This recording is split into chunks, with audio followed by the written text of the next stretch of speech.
My name has barbs, contrasting sounds, snuggled up to one another like old lovers, as though their dots and curves could warm the word.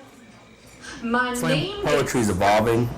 Slam poetry is important because it gives people the ability to speak. It gives expression. I feel poetry in general, or slam poetry, can heal. It can create evolution, revolution.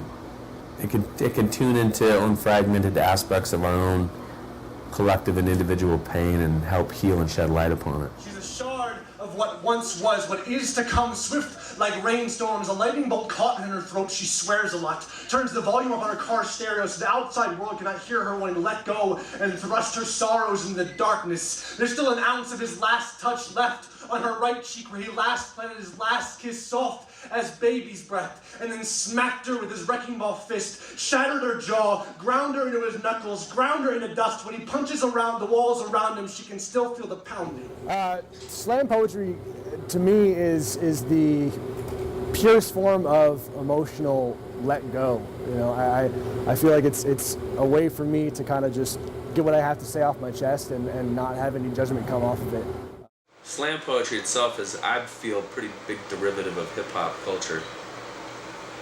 Not necessarily fully, but I feel a lot of the roots come from hip-hop culture, especially New York City, The Last Poets, Chicago, Scott Gill. The revolution will not be televised. It has a social justice base to it that is still pretty profound and tied, intertwined in it. Humans. Too busy to notice children dabbling in adult affairs, replacing dolls with cigarettes and dreams with needles, where men have more sex with mistresses than their wives, and wives care more about the sum of one's paycheck than the sum of their love.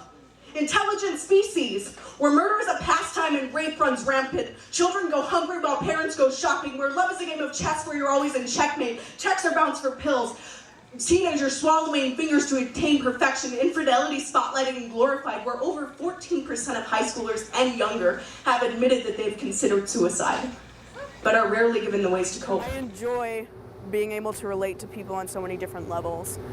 You go there and you tell your story and you write about the things that you know best, and it's so fascinating to see how well other people can relate to you even if they've never met you before, and say that something that you said touched them and vice versa. You can relate to them as well. It's like its own language in itself.